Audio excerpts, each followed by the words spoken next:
Hey guys, welcome back. I hope you are having an amazing day. Let's get right into the stories. The first one is an entitled People Story. It was just another regular Tuesday evening when my whole world got turned upside down in an instant. I'd worked a long 10-hour shift at the factory and was driving home in my reliable old sedan. The radio was on low and I absent-mindedly hummed along to the classic rock tunes, thinking about the leftover pasta waiting for me at home. As I approached an intersection on the outskirts of town, the traffic light overhead blinked to red. I eased my foot onto the brake pedal, slowing to a halt just behind the bold white line.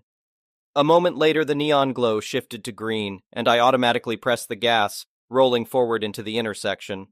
Out of nowhere, a sleek black sports car came screeching through the crossroads, its engine growling aggressively. I caught a blurry glimpse of a blonde woman behind the wheel, her eyes glazed over and movements sluggish. There was no time to react or swerve out of the way before the luxury vehicle plowed straight into the driver's side of my sedan with a horrific crunching of metal and shattering of glass. My car was shoved sideways by the tremendous impact, spinning across the asphalt until it collided harshly with a light post. The airbags exploded instantly, cushioning my head and body from smashing into the steering wheel and dashboard. For a few terrifying moments, all I saw was white as the bags rapidly deflated around me. When my vision finally cleared, I frantically patted myself down, checking for injuries. Thankfully, nothing seemed broken, though my left shoulder and arm ached fiercely. I tasted blood and realized my nose was gushing red down my face. Still in shock, I shakily reached for the door handle and pried myself out of the mangled wreck, nearly collapsing onto the hard pavement below. The cherry-red sports car was crumpled badly along the entire right side, wisps of acrid smoke seeping from beneath the mashed hood. The driver's door hung open loosely, and the blonde woman was stumbling around near the rear bumper, cursing loudly. Even in my rattled state, I could tell immediately that she was highly intoxicated. Her speech was horribly slurred, eyes bloodshot, and she reeked of alcohol and stale cigarette smoke. She kept poking angrily at the destroyed back end of her car, bemoaning the damage through foul words and sobbing hysterically. Within minutes, police cars and ambulances swarmed the scene, their flashing lights painting the intersection in an eerie glow. As the chaos unfolded around me, I sank down onto the curb, pressing a rag from my car against my bleeding nose. The drunk woman, who I later learned was named Karen, continued her profanity-laced tirade, refusing to cooperate with the officers and medics. Against their advice, I declined a trip to the ER, wanting nothing more than to go home and put this nightmare behind me. The cops took my statement and I was cleared to leave after promising to get my injuries checked in the morning. Karen, on the other hand, was hauled away in handcuffs, still screaming about her ruined sports car. I wish I could say that was the end of it, but sadly, that collision was only the beginning of a months-long legal battle with the unhinged Karen. The very next day, I received a letter from her lawyer stating their intent to sue me for damages to her precious vehicle. I was flabbergasted when I read the absolutely bogus accusations against me that I had run the red light and purposefully smashed into her car out of jealousy and spite over its value. There was zero mention of her intoxication or reckless driving in the document. Instead, it portrayed her as a completely innocent victim and me as a deranged, irresponsible criminal out for vengeance. I immediately called my insurance company and outlined the facts of the incident in detail. They assured me not to worry and that they would handle the spurious lawsuit. True to their word, my insurance legal team crafted an ironclad counter-lawsuit against Karen, providing police reports, accident scene photos, witness statements, and even security footage from a nearby gas station that proved without a doubt that she had caused the crash. I was relieved that the truth would prevail, but also wary about having to face her again in court. The trial date arrived after many long months of anxious waiting. I sat in the front row wearing my best suit while Karen sauntered in looking utterly unconcerned in a flashy designer outfit. As the proceedings commenced, Karen's lawyer tried every trick in the book to paint me as reckless and deceitful, while making Karen out to be a victim who had merely made an innocent mistake. But the evidence against her spoke for itself, and the judge saw right through the weak arguments. In the end, the court unanimously ruled in my favor, citing the definitive proof that Karen had broken numerous laws by driving while heavily intoxicated, running a red light at high speed and causing a serious accident through gross negligence. I was awarded a substantial settlement to cover my medical bills, lost wages, car repairs, and legal costs. Karen was found guilty on charges of drunk driving, reckless endangerment, perjury, and obstruction of justice. Her license was revoked for 5 years. She was sentenced to 18 months in prison and received a massive fine that put a huge dent in her family's wealth. Walking out of the courthouse that day with justice finally served felt incredibly liberating. Karen's husband glared at me hatefully as I passed by, but I held my head high, refusing to show any weakness. The memory of almost losing my life because of her stupidity and entitlement will stay with me forever. Her lavish sports car could be fixed or replaced, but nothing could undo the trauma she inflicted through her despicable actions. I know some say money can't buy happiness, but with my settlement funds, I was able to get myself a dependable new car and still have plenty left over to pay off debts and treat myself for once. As for Karen, I hope her time behind bars gives her clarity and that she emerges a changed woman, willing to take responsibility for her behavior. Only time will tell if her punishment truly serves its purpose in the end. For now, I'm simply relieved to close this painful chapter and get back to living my life surrounded by people who truly care. The next one is a pro-revenge story. My best friend was married for 10 years with his ex for a total of 13 years. He was absolutely head over heels in love with her like I had never seen before, which I never understood due to her alcohol abuse. She would take it out on him, and when he'd be venting about it, he'd always fall back on, "It's not her, it's the illness." A very respectable and admirable stance on it. Last year, she asked for a divorce because after years of what I would call abuse, he had simply run out of gas. Her reasoning for asking for one?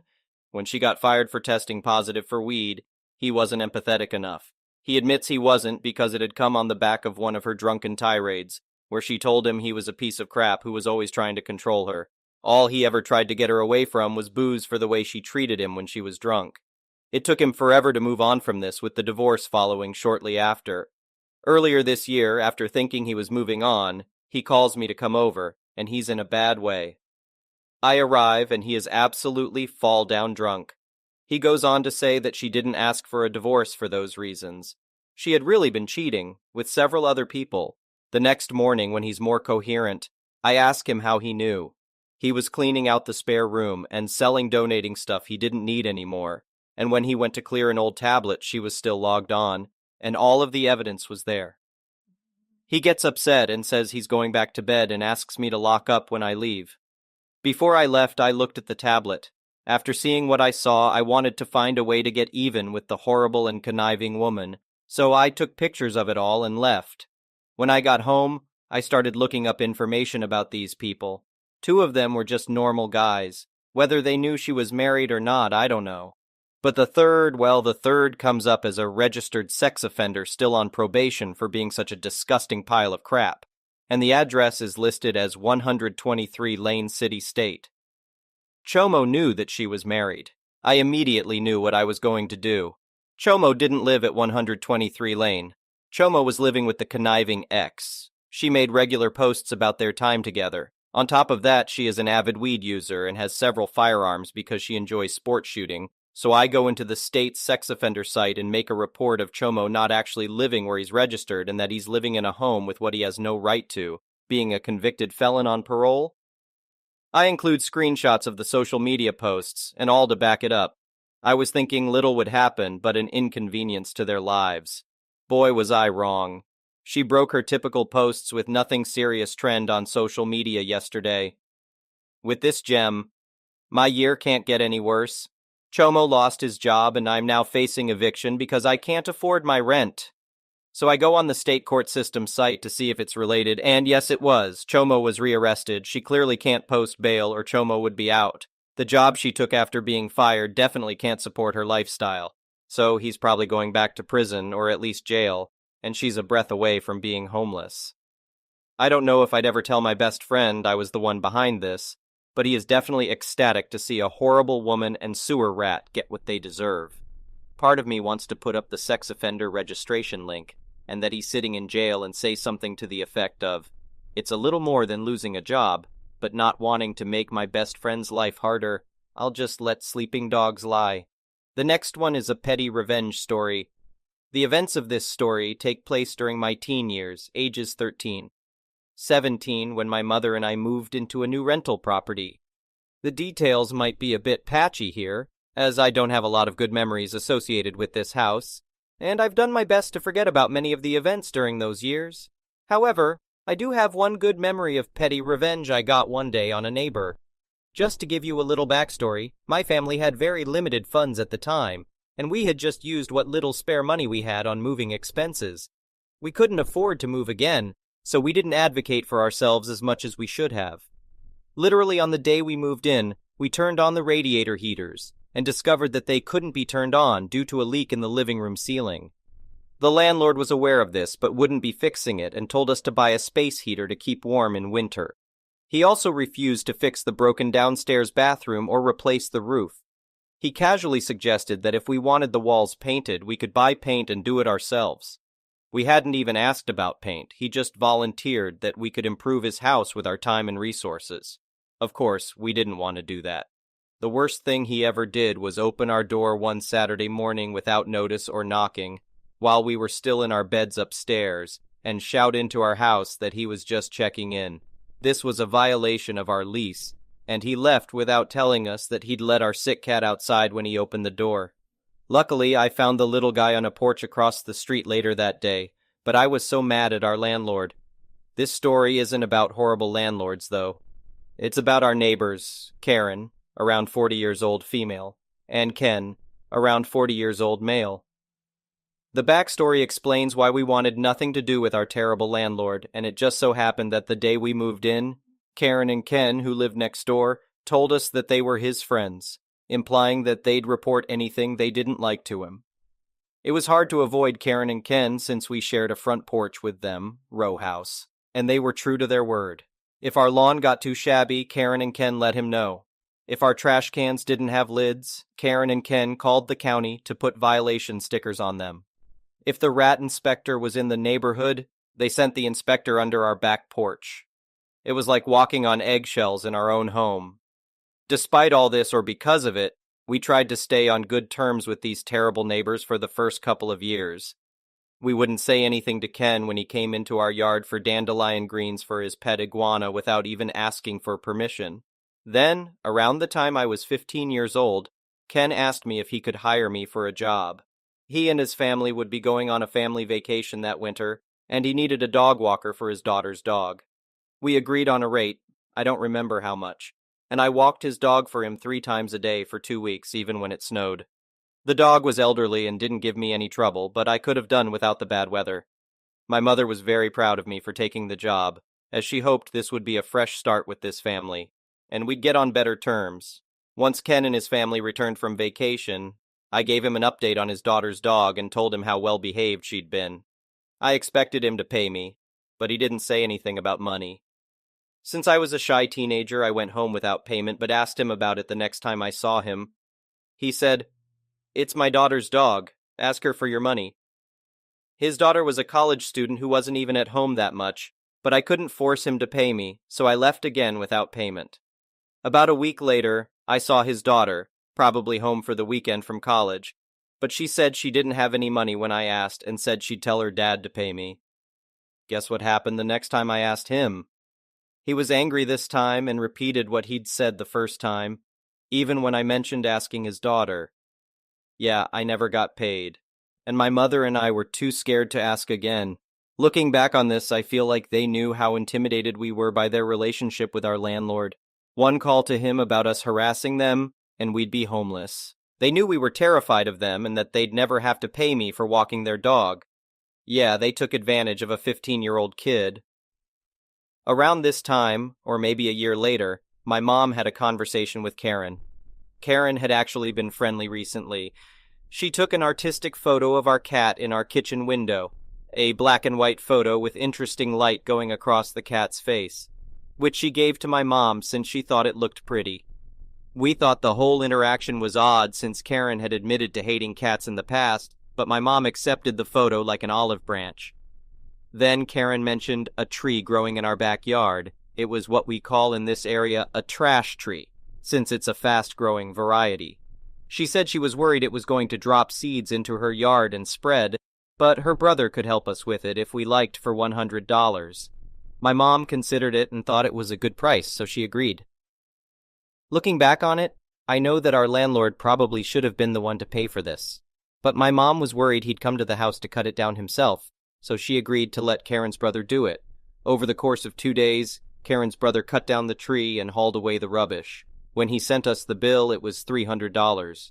When my mom asked about the price, he insisted that the job was bigger than he'd anticipated, which resulted in the 3 times the cost. He got angry about being questioned as well, so my mom cut him a check. This was the second time we'd felt taken advantage of by them. My mom was a single mother, struggling to make ends meet, and they knew this. $300 was a lot of money for us. They constantly reminded us of their relationship with our landlord, making sure to stand outside and chat with him for 30 minutes following our biannual inspections. On one particular visit, the landlord stared at our front yard, as if expecting it to be shabby, and said, "It looks good." I don't know what they were talking about, since he'd obviously been informed otherwise. No matter what we did, Karen and Ken hated us and wanted us gone, and they wouldn't stop mentioning any little thing they could to our landlord. At a certain point, around when I was 17 years old, we stopped making nice with them. No more cordial smiles and waves were exchanged on either side. On one particular day, my mom and I were gardening in the front yard. Ken, who was a little less hostile than his wife, greeted us as he opened his front door. He left it open as he was painting and walked away. And here comes the revenge. Our neighborhood had a bit of a feral cat problem. We had been feeding the cats, which Ken and Karen in particular viewed as vermin. Perhaps that's why they hated us. My mom was friends with another woman in the neighborhood who was helping to catch and fix the cats. One cat in particular that hung out in our yard was gray and less than a year old. I'll call her Jillian for the purpose of this story. Jillian usually stuck to the backyard, which is why I was surprised to see her in the front yard while gardening. She was a feral cat who had never been inside a house in her whole life. So I was shocked to see her sniffing around Ken's open front door. I didn't expect her to go into their house, but I didn't discourage her. And inside she went. I started laughing, picturing the look on Karen's face when she saw a cat in her house. I love cats, so if I had been a little older, I probably would have kept Jillian away from those people to protect her. But as a teenager, all I could think of was the satisfaction of getting sweet, petty revenge on Karen and her husband after all the years of grief they'd put us through. And then I heard it, that shrill scream and running footsteps. I did my best to stifle my laughter, knowing what had happened. Karen was facing her worst nightmare, a small, fluffy adolescent kitten. My conscience was eating at me a bit because I didn't know what those people would do to Jillian, and also maybe I could get a closer look. I knocked on the ajar door and asked if everything was okay since I'd heard a scream. Ken told me there was a cat in his house and asked if it was mine, even though he knows we had inside cats only. I told him it was a feral cat who'd never been handled, but I volunteered assistance catching her. Ken led me upstairs where I saw it, that sweet, sweet pro-revenge. Ken said the cat was in the bathroom, and as I walked down the hallway, Karen peeked around a door, perhaps wondering who her husband was talking to. Then she looked back at the bathroom, eyes wide and wild, and let out another shriek. I was looking at a grown woman in her 40s screaming at a little cat like it was a rat. I don't know how I didn't laugh again in her face as she slammed the bedroom door to hide, but I'll never forget the look on her face. It was so worth it. With Ken behind me, I went into his bathroom.